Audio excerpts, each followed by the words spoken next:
bimeze bite abantu banjye hano kuri Ultimate Stories, aho mbazanira major stories kuri channel bayita The Ultimate Stories. Dukora non politics, alternative non politics stories, ibintu bigira akamaro mu buzima bw'abantu hano. Ubu ngubu ndagarutse twongere tubiganireho ibintu byinshi hano, bifite amakuru meza menshi ashimishije. Natarakomeza ngo ngere kure, ndabasuhuza.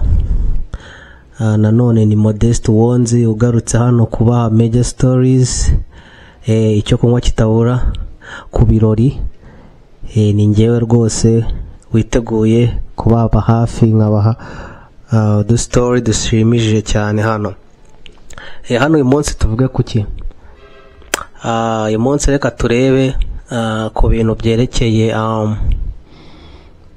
ibiri kuba hakurya no hino ku isi. Ni ibintu byinshi turi bwafate hano tukabishira ku murongo neza. Natarakomeza cyane, ndashaka kumenyesha abantu bafite gahunda zo gutura muri Amerika. Hano kuri Ultimate Stories dufite uburyo dufasha abantu gusobanukirwa credit institutions zo muri Amerika. Tubafasha gusobanukirwa mbere yuko cyane cyane abantu bashyashya, mbere yuko utangira ubuzima bwaho, ugasobanukirwa uko wakwiyubaka, ukubaka credit yawe kugira ngo uzashobore kwitwara neza mu byerekeye n'imibereho, mu guhaha, mu kugura ibintu bigufasha mu buzima bwawe busanzwe. Bisaba kubaka credit. Iyo utari umuntu mushyashya rero ntabwo ibyo bintu wabisobanukirwa. Rero njyewe ndi hano kugira ngo ubumenyi mbifitemo nshobore kubigeza ku bantu benshi. Mu by'ukuri niyo waba uri umuntu uhamaze igihe kinini wumva ukeneye ubwo bufasha, ukeneye kumenya amakuru yabyo, kubisobanukirwa neza, kugira ngo kuko ni ibintu ndashaka gukoreramo amakosa, ni ibintu ushaka gusobanukirwa 100% mbere yuko bitangira. So baba hafi, nkagerageza kubasobanurira uburyo witwara mu kubaka financial behaviors, spending and savings, mu buryo byagufasha kugira ikintu wishoboresha wubatse yo credit.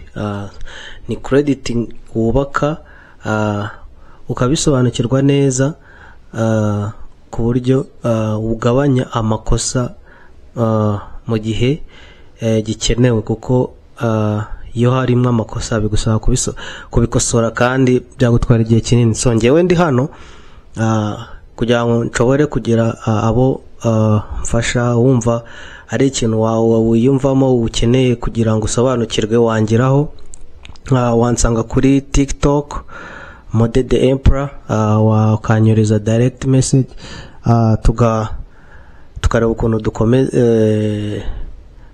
dushyira hamwe, buri muntu akagira icyo asobanura undi. Njyewe rero bitewe n'igihe waba uhamaze, nimba uri mu nzira zo kujyayo, cyane cyane umuntu uraza gufashwa neza, gusobanukirwa nabyo neza,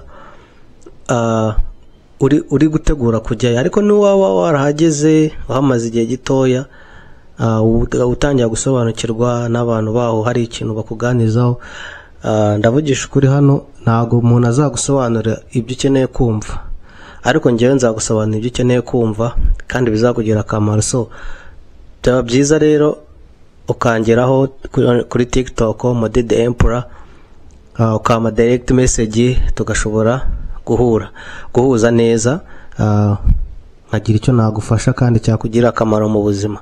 Ni ibintu ushobora kugutwara nk'imyaka 3 kugira ngo umenye agaciro kabyo. Mu gihe utakeneye kubishiraho umutima, bishobora gutwara n'imyaka 10 kugira ngo umenye agaciro kabyo. So ibi ni ibintu rwose bikeneye wowe gushiraho imbaraga, gushiraho ibitekerezo, kubiha agaciro bikenewe. So ushobora kubyumva uyu munsi kagira ngo ni ibisanzwe, ariko nyuma y'imyaka 5 uhita ubona ko ikintu wabwiwe rimwe hashize imyaka 5 iyo ugiye agaciro cyari kugira akamaro. Noneho iyo myaka 5 yabishize, urumva imyaka 5 warakoze amakosa, imyaka 5 ntago is not reversible, it's reversible, ntago ari ikintu wahita ukosora ako kanya. So ngeraho reka niyo waba uri kunyumva hari umuntu wabuzi wamungezaho tugakomeza tugahura tukahuza nyine buri muntu agasobanukirwa icyo yifuza gukora. So hano kuri podcast rero the ultimate stories, hano mbazanira major stories, tuganira ku bintu byinshi bigiye biba ku isi hatandukanye. Reka dutangire kuri story nabonye mu Bushinwa, ngo Bushinwa burashaka gusimbura idolari, kandi barisimbujije gold. Gold ikaba ikintu cyakoreshwa cyangwa currency yo kugira ngo ibicuruzwa bikomeze kugenda ku isi hose bakoresheje gold. So barashaka kugabanya uko utunga ubutunzi bwinshi muri gold kurusha ubutunzi bwinshi mu mafaranga afatika. So Bushinwa rero kandi barashaka no kugera kuri urwego busimbuye Amerika, idolari ry'abanyamerika nyine. So urumva ko rero ari intambara ikomeye yo kurwana kugira ngo idolari rirwanye, kuko idolari naryo ntago wapfa kurirwanya. Ni ikintu kiba cyarubatswe imyaka n'imyaka, years and years of construction, gushira imbere. Idolari ni ikintu cyashizwe imbere cyane bakacyubakana ubuhanga, ariko nyine Ubushinwa bufite ambitious, they are so ambitious to achieve that, and you never know, they might, so they want to want you have more gold in currency than you have more money in currency, like urumva ni nkaho tuzadu step in the back in time. Idolari kera taraza currency, abantu bagikora barter trade, umuntu azana icyo afite nawe ukazana icyo afite mugasimburanya. tuvuge unafite umunyu, wowe ufite ibishyimbo, akaguha nk'ikiro cy'ibishyimbo, wowe ukamuha half of salt, half, like half gram, ibintu nk'ibyo nyine kuko urebye ikiro cy'umunyu ntabwo bakigereranya n'ikiro cy'ibishyimbo. So babaga kera bwo babaga bafite uburyo babikora. So iyo strategy rero bashaka gutangiza, urumva ko ari ikintu gisaba imbaraga, gisaba kuba nawe uhagaze neza mu by'igihugu cyinjiza. Ubushinwa kandi turabuzi ko nabo mu bintu by'ubucuruzi bageze kure, mu bintu byo gukorana n'ibindi bihugu, batanga inguzanyo mu bihugu bikiyubaka. Urumva nabo ni abantu bafite bafite influence nyine, like they have influence a lot of countries to start developing, bakabaha inguzanyo zo kubaka ibibuga by'indege, imihanda, electrical plants, ibintu nk'ibyo nyine. They have really influence a lot of countries. So they are right if they say they want to replace the dollar and they are using gold. So that means they are going to work with countries with a lot of gold in reserve. Turabona nk'ibihugu byinshi muri Afrika bifite gold, nka Congo. I think Congo has a lot of gold. Ghana, South Sudan, those countries in Sahara and Sub-Sahara countries, they have a lot of gold in reserve.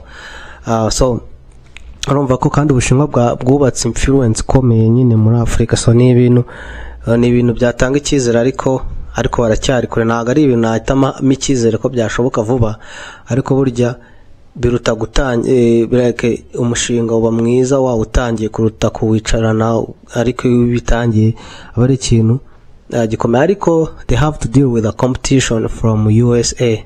dollar, kuko nabo ntago bazicara barebe bari ku they are being kicked down, you know. They're gonna fight hard. So basically nuko ibintu bihagaze. So ibintu byinshi biri kuba ku isi, twabonye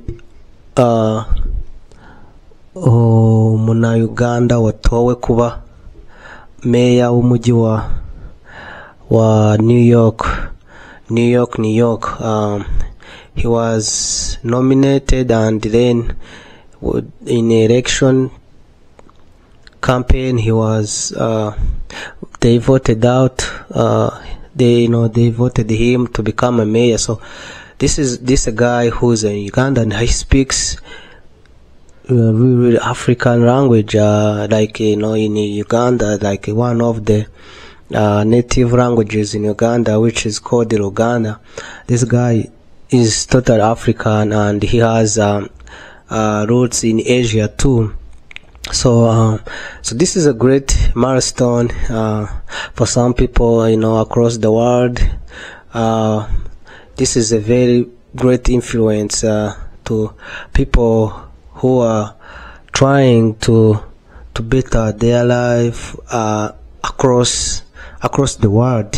I might say like that, because this is going to open a lot of opportunities to people in East African region, and most especially in Uganda. This guy Zahan Mandani, that's his name, Zahan Mandani, is the one who became a New York mayor. New York is a big city in the world economy, and this is something really important to a lot of people in East African region, and more even in Africa, and Asia. So they might, see opportunities open to them because of this guy, because of his roots in Asia and Africa. So this is something to be happy of, something to be hopeful to gain a lot of opportunities in the future. So shout out to my people out there in Uganda and Kenya, Rwanda, Burundi, East Africa community. This is a great opportunity. If you try to, if you are looking forward to, to travel or to look more opportunities, to look for a new life, start a new life outside your country, you might find it easy, and the difficult process, it might go away because of this guy. So let's hope for the best for sure. This is a great milestone we have achieved as East African people. So there's always a way forward. We are going to achieve something in the future. We want to build a better world where we can sustain our lifestyle. So we are happy for this guy, and we congratulate for him in a thankful way and hopeful way for him to continue achieving more in his dream. And he became a mayor of a large and big city, very influential city in the world. So this is something we have to really be proud of as East African people, and the Africa to all at large, and Asia. We are blessed to have him become a mayor of such a large city, very important city in the world economy. So So that's something else I had to talk to you and bring out, to my people on this channel. Please, ndabasaba cyane, I beg you kindly, to support this channel. Send this video to your friends, family. Let them listen to this. Kuri aya makuru meza, wumve kuri aya makuru meza, mubohereze. Tukomeze twiyubake mu buzima. Nigikomeza rero, nareba ku zindi nkuru nziza ziri hano ku isi zituma zaba nziza mu buryo bumwe no kandi zikaba n'inkuru zitaba nziza mu buryo uzakiriye bitewe nuko hari ikintu bikumariye. Ntabwo mvuga ngo ni nziza kuko nshaka kuryoshya ibintu, ariko ni nziza ku buryo umuntu uri kunkurikira wenda yaba adafite amakuru angaya yabyumva. So turi kubona one of big corporations in the world yitwa Amazon. They have plans of laying off like ibihumbi 30 by'abantu. Bashaka guhagarika 30 by'abakozi babo. Bino ni inkuru y'incanege, ntabwo ari inkuru nziza, ariko niyo plani Jeff Bezos afitiye abakiriya be, bitewe nuko yakiriye abakozi benshi mu gihe muribuka mu bihe bya 2020, igihe hazaga icyorezo cya COVID. Yakeneye abakozi benshi, abakozi niyite kuba ufite impamyabumenyi runaka zatuma hakora, cyangwa ukirangiza kwiga akagukenera udafite experience. Abakozi bose yagiye yakira, ari kugera igihe agenda bagabanya. Sinzi impamvu buriya ni nkaho ibintu bigenda bisubira mu gihe cya kera, abantu batagikenera cyane kugura ibintu online. Ubungubu birasaba kugira ngo ubone akazi kaba management, supervision, assembly line. Wenda ho ntago yapfa kuhagera kugira abakozi ahagarika ku assembly line. Iyo is always busy and they always need people to be there. But we are talking in high positions like managerial positions, supervision, chief of maintenance. All those like high positions. They really need to have like well experienced people. So nuko rero ibintu bihagaze ku ruhande rwa Amazon. Sinzi ubwo nimba yaba ari inkuru yatuma umuntu wenda ayiyumvamo. Ntabwo wayumvamo ko nta makuru mabi, kuko amakuru yo guhagarika abakozi ntabwo ari meza, kuko abantu batakaza akazi. So nuko ibintu bihagaze, ariko icyo nzi ko on assembly line ho nta kibazo bazahora bakenera abakozi. Assembly line ni kwa kundi nyine ibintu biza, like ubishyira ku murongo, kino na kino gikeneye kugurishwa umunsi, ejo kundi kwezi, ibyo bakiriya banze, ibi nk'ibyo nyine ukagenda ubikosora. Aho ngaho birumvikana, cyangwa biranashoboka ko nta kibazo batari bwagabanya abakozi bahakora. So niyo makuru rero. Turebe andi makuru. Hano ni ku Ultimate Stories tubazanira inkuru zemewe kandi zihagazeho. Umuhanzi wo mu Uganda witwa Eddy Kenzo was nominated for I think best African song, best performing African song. Uyu muhanzi rero akaba agiye guhatanirwa gutwara igihembo kivuye muri Grammy. Abantu benshi bari kwibaza hageze gute ko iyo ndirimbo batoye umuntu atayizi. I think indirimbo yitwa Hope and Love, indirimbo ivuga ku buzima. Abantu benshi bari kumuha icyizere cyo ko yatsinda, kuko indirimbo yakoze ivuga ku buzima kandi yerekana ubuzima nyabwo bwa Kinyafurika. Kandi ubwo bavugaga rero umuntu azicara cyane cyane abantu b'i Burayi abo babatoye abayobora Grammy bazicara barebe indirimbo babone ko we afitemo ikintu cy'ubuhanga kandi kidasa n'icy'abandi, kuko abandi bakoze za video zihenze za ziri modern cyane, we yagiye akora cya kintu cy'umuzungu atekereza umunyafrika uko wabaho.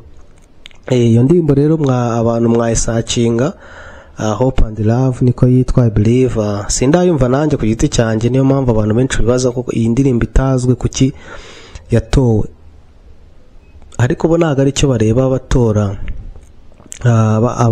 abahitamo abahanzi bahatanira kujya muri mu bihembo bya Grammy. Kenshi na kenshi ni wowe nyir'ubwite na nyine igihangano ucyoherezayo, bakakireba babona hari impamvu yuko bakigumana bakagishyira hanze mu ndirimbo ziri bwahatane bakagitora. Not necessarily ngo indirimbo iri popular. So turamwifuriza amahirwe, ni umuhanzi wacu, ni umuhanzi baturiye indirimbo nziza kuva kera. He really deserves it and we really behind him. Ano matora rero yo gutatanira gutsindira Grammy yo ntago bisaba ngo umuntu amutore, bo bakoresha logic, bakicara bakareba igikwiriye, igishimishije, ubuhanga buri muri ibyo bihangano, bakabona gufata icyemezo cyo ko watsinze abandi banzi. Hari guhatana n'abanzi bakomeye, Davido, Burna Boy, urumva ntiyorohewe, ariko tuzabona ikivamo. Nuko rero ibintu bihagaze. Iyindi nkuru nabarebera rero hano kuri Ultimate Stories, inkuru igaragaza kuzana kuba gushyira umuntu mu kanyamuneza, niko navuga. So njya nicaye hano ndareba nkurikirana ibintu like bitekerezaho cyane. So hari ikintu cyadutse mu gihugu kimwe cya Uganda. Ntabwo ari ukugerageza kuvuga nabi ku gihugu cyangwa iki, hoya, ni ikintu cyadutse n'ubuzima abantu babaho, uko abantu basabana, ubuzima butuma bugenda nk'uko bwacyo, ukabyuka ukajya mu kazi ugataha, abo wahuye nabo, abo waganiye nabo. Ikiva muri uko kubana kw'abantu rero, kiva mu kubana kw'Abagande, ni ibintu bishekeje. So ujya gusanga hari nk'ijambo rigenda rikaduka muri kiriya gihugu, igihugu cyose kikaryibasira. Bwa mbere nagiye kumva ijambo bita masanyaraze. Ijambo masanyaraze ribizama amashanyarazi. Buri muhanzi ushaka gukora indirimbo ikaza yitwa mashanyarazi. Buri muhanzi ushaka gushira ijambo riryoheye amatwi mu ndirimbo ye agashiramo ijambo mashanyarazi. Sinzi uko abantu babyakiririya, sinzi simbayo, ntago mbanze ko, ariko kuko kuri internet haba hariho ibintu uragenda ukabona ukuye ku kintu, uwe ku kindi ukabona bafite ibintu bisa. None narinda aho ngaho haza n'ikintu cyitwa ngo Kiyuganda cy'inyuma. Kiyuganda cy'inyuma, ijambo amashanyarazi wenda abantu benshi baryumva, niba watabuze urugande na amashanyarazi, mu Kinyarwanda na amashanyarazi. I don't know if in Swahili same amashanyarazi. Then haza ikindi cyitwa ngo Kiyuganda cy'inyuma. Buri muhanzi ukora indirimbo azavuga ngo Kiyuganda cy'inyuma. Kiyuganda cy'inyuma ubwo bishatse kuvuga ngo cya Uganda kiraryoshye, ubisobanuye mu buryo burambuye ijambo rikubise.